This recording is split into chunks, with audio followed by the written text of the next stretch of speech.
পেঁয়াজ ছাড়াই বাঁধাকপি দিয়ে মুচমুচে ডালের বড়া তৈরি করেছি। আর এটার স্বাদটা আসলেই অনেক বেশি পারফেক্ট, আর এতটাই মজার হয় যে বোঝাই যাবে না এটা কিসের তৈরি। বাঁধাকপি দিয়ে এত সুন্দর ডালের বড়া তৈরির জন্য আমি প্রথমে নিয়েছি 1 কাপ ডাল, আর ডালটা ভালোভাবে পানি দিয়ে খুব ভালোভাবে পরিষ্কার করে নিব। এভাবে পানিটা নাড়াচাড়া করে ফেলে দিয়ে ফ্রেশ পানিতে ঢেকে রাখবো 1 ঘন্টার জন্য। চাইলে আপনারা ডালটা আরও বেশি ভিজে রাখতে পারেন। এবার আমি এখানে নিয়েছি বাঁধাকপি কুচি। বাঁধাকপিগুলো আমি খুব ভালোভাবে কুচি করে ধুয়ে পরিষ্কার করে নিয়েছি। আর এর ভিতরে নিয়ে নিলাম স্বাদ মতো লবণ। লবণ দিয়ে বাঁধাকপিটা আমি খুব ভালোভাবে মেখে নিব চটকে চটকে, যেন এটা নরম হয়ে যায় আর এর থেকে পানি বের হয়ে যায়। এভাবে একটু সময় নিয়ে মাখতে মাখতেই এর থেকে পানি বের হয়ে যাবে। আর এই পানিগুলো থেকে আমি বাঁধাকপিটা উঠিয়ে নিব। এর জন্য আমি হাতের সাহায্যে এভাবে চেপে চেপে পানি থেকে বাঁধাকপিগুলো উঠিয়ে নিলাম। সবগুলোই আমি একইভাবে করে নিব। এই ইউনিক রেসিপিটা কিন্তু খুবই মজার, তাই সবাই বাসায় একবার করে দেখবেন, খুবই ভালো লাগবে। আমি যে ডালটা ভিজিয়ে রেখেছিলাম সেটা অনেকটা ফুলে গেছে এবং এটা আমি শিলপাটায় বেটে নিয়েছি। চাইলে কাজটা ব্লেন্ডারও করতে পারেন। আমি এবার বাঁধাকপিগুলো দিয়ে দিলাম। এবার আমি দিয়ে দিয়েছি এখানে ফ্রেশ ধনিয়া পাতা কুচি। ধনিয়া পাতার পরিমাণটা বেশি দিলে খেতে বেশি ভালো টেস্ট আসে। আর দিয়ে দিলাম এখানে মরিচ কুচি 3টা, আর চাইলে আপনারা মরিচের স্বাদটা আপনাদের পছন্দ মতো দিতে পারেন। আমি দিয়েছি স্বাদ মতো লবণ, পরিমাণ মতো হলুদ, আর দিয়েছি ভাজা জিরার গুঁড়া, এখানে দিয়ে দিলাম ধনিয়া গুঁড়া, আর দিয়ে দিলাম এখানে গরম মশলা গুঁড়া।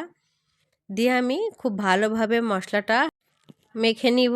মশলার পরিমাণটা আর চাহিদাটা আপনারা যে যেমন পছন্দ করেন সেই অনুযায়ী দিলেই হবে। এবার একটু মেখে নেওয়ার পরে আমি শুকনো উপকরণটা দিয়ে দিলাম। আমি এখানে ব্যবহার করেছি চালের গুঁড়া। চাইলে এখানে আপনারা বেসন কিংবা আটা বা ময়দা যে কোনো কিছু ইউজ করে বাইন্ডিংয়ের কাজটা করে নিতে পারেন। খুব ভালোভাবে মেখে নিলাম। নেওয়ার পরে আমি হাতের সাহায্যে এভাবে গোল গোল করে শেপ দিয়েছি। চাইলে লম্বা শেপও করে নেওয়া যাবে। আমি এভাবে সমস্তগুলো তৈরি করে নিলাম। এই বড়াটা কিন্তু খুবই মজার হয়। আর আমি এখানে একটি প্যানে তেল বসিয়ে দিয়ে তেলটা গরম হলেই তারপরে আমি সমস্ত বড়াগুলো দিয়ে দিলাম। চুলার আঁচটা মিডিয়ামে রেখেই আমি সমস্ত বড়াগুলো ভেজে নিয়েছি। এক্ষেত্রে কিন্তু লো আঁচে ভাজলে এর ভিতরে তেল ঢুকে যাবে, আর যদি হাইটে ভাজেন তাহলে কিন্তু এটা বেশি উপর থেকে মুচমুচে হয়ে যাবে আর ভেতরটা কুকড হবে না। তাই মিডিয়াম আঁচেই সবসময় এগুলো ভেজে নিতে হবে। আমি এপাশ ওপাশ করে উল্টে দিলাম। তারপর এভাবে কিছুক্ষণ ভেজে নেওয়ার পরে আমার যখন এমন গোল্ডেন কালার চলে এসেছে, মুচমুচে একটা ভাব চলে আসছে, তখন আমি তেল থেকে উঠিয়ে নিলাম। বাকি বড়াগুলো আমি একই প্রসেসে করে নিলাম।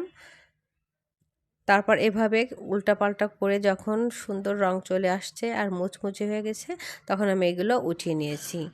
এগুলো আপনারা অতিথি আপ্যায়ন থেকে শুরু করে সকাল বিকালে কিংবা বাচ্চা টিফিনেও দিতে পারেন। তাছাড়া ভাতের সাথে তো এটা কথাই নেই।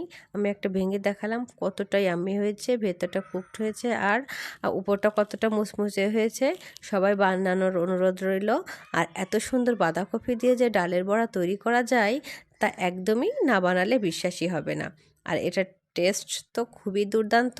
রেসিপিটা ভালো লাগলে সাথেই থাকবেন।